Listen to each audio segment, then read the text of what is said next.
खुलुमबाय आं दिनै दङ नैबे क'क्राझार जिल्लानि गौरां दैसा सेराव सान्दामारि जेरावहाय जोंनि बर'नि जोहोलाव NLFB-फोरा डेजिगनेटेड केम्पआव दङमोन बेखौहाय आं दिनै खनसे फोरमायबावनो सानाखै मैया नोंथांमोना नुनो मोनखाबाय जोंनि चेनेलनि गेजेरजों एबा माखासे बर'नि पर्टेलावबो नुनो मोनखाबाय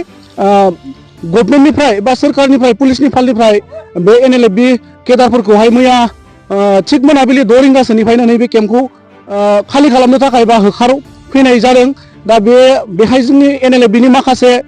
सोद्रोमाफोरजों बाथ्रा दान्थेलायनायखौबो नोंथांमोना नुनो मोनखाबाय दा आं दिनै नैबे जायगायाव दंफैयो थारैनो गोजोन गोरोबथानि नामावहाय थांनाय 2020 मायथाइनि 27 जानुवारियावहाय जोंनि गोजोन गोरोबथाया जालांदोंमोन बिटिआर गोजोन गोरोबथा बे गोरोबथानि उनावहाय जोंनि माखासे जोहोलावफोरा बे गोरोबथाखौ गोजोननाय मोनाखैमोन जायनि जाहोनाव माखासे NDFB सोद्रोमा दैदेनगिरिफोरा फिन हाग्रायाव थांफिनदोंमोन हाथियार सोमावसारनो नाथाय दान दसेनि उनावहायनो फिन सरकारजों गोजोन गोरोबथानि मुङावहाय गोजोन गोरोबथा जानानै बिथांमोना सिजफायाराव फैफिनदोंमोन सावरायनायाव दङमोन आरो नैबे क'क्राझार गौरां दैसा सेरनि सान्दामारियावहाय सरकारा जोंनि माखासे जोहोलाव NLFB केडारफोरखौ थाथ'नो थाखाय जायगा होदोंमोन नाथाय हरखाबै मा जाहोननि थाखाय गोजोन गोरोबथानि थाखाय फैनाय NLFB सोद्रोमाफोरखौ दैदेनगिरिफोरखौ नैबे केम्पखौ होखारनो होखो जों बेनि गुदि बिजौ जेबो मिन्थिना मोनाखै बेनिखायनो जों दिनै नैबे मैयाहाय आसाम पुलिसनिफ्राय होखारनाय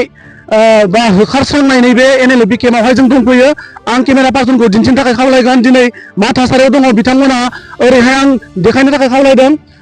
नैबे ट्रेक्टराव माखासे लड खालामगासिनो दङ ओरै माखासे जोंनि केडारफ्रा दङ दैदेनगिरिफोरा दाबसेयाव दङ फैगासिनो दङ आङो बिथांमोननि गासै थासारिखौ दिन्थिनो थाखाय खावलायगोन नैबे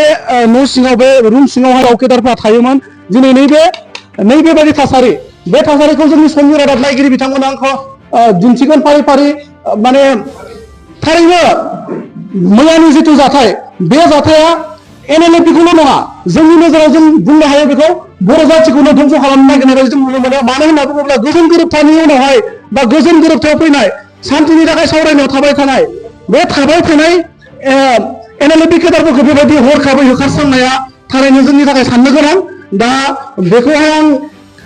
मिडिया पार्सन हिसाबै नोंथांमोननो दिन्थिनो हागोन बे दिन्थिनाया जोंनि खामानि जोङो बिथांमोननि दैदेनगिरिजों सावरायगोन दा नैबेबायदि थासारि केमेरामेनखौ आं फारि फारि दिन्थिलांनो थाखाय खावलायदों नैबे बेबायदि थासारि दिनैनि दिनावहाय NLFB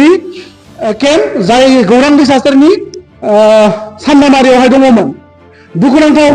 दा बे न' सिंनि थासारिया नैबेबायदि अबस्थायाव दङ थारैनो जोबोद दुखुनांथाव नोंथांमोना मैयानि फुटेजखौ नुखाबाय दा बेनि गेजेरजों आं दिनैहाय नोंथांमोननो नैबे थासारिखौ दिन्थिदों बाहेरायाव दिन्थिफिननो थाखाय आङो जोंनि केमेरामेनखौ खावलायगोन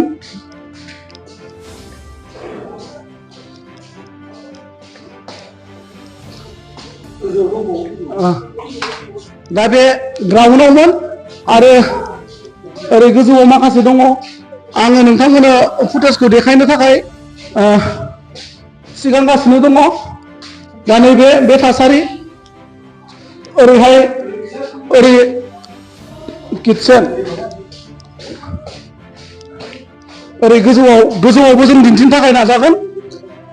केमेरामेनखौ आं फैनो थाखाय खावलायदों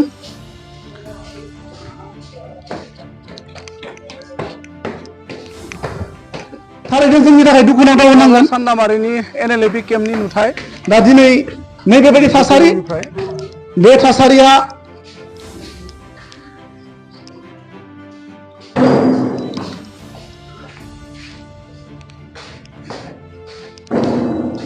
बे नुथायानो जाबाय जोंनि जोहोलावफोर जाय हारिनि मुङाव NDFB आफादाव थानानै 30 बोसोर सोमावसारनायनि उनावहाय गोजोन गोरोबथा जानायनि उनावहाय जों बे गोरोबथाजों जोंनि मोन्थायखौ जों मोननाय नङा बा मोनामोन बेखौ बुजिनानै माखासे जोंनि केडारफोरा हाग्रायाव थांफिनदोंमोन जाथिनि थाखाय गावनि जिउखौ बावसोमनानै नाथाय सोरखारनि खावलायनाय बादियै सोरखारनि खावलायनायखौ मान होनानै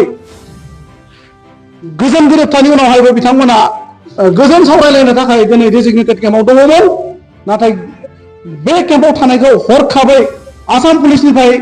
होखारस्रांनाय जाथाया मैया मोनाबिलि 6 रिंगानिफ्राय जादों। बेबायदिनो 6 रिंगानिफ्राय खमैबो 10 घन्टा हरनि 12टा 1टासिम बेबायदि थासारिया जादों होनना जों मिथिनानै मोनदों। दा समनि रादाब नायगिरि गासैखौबो जोङो दिन्थिनो थाखाय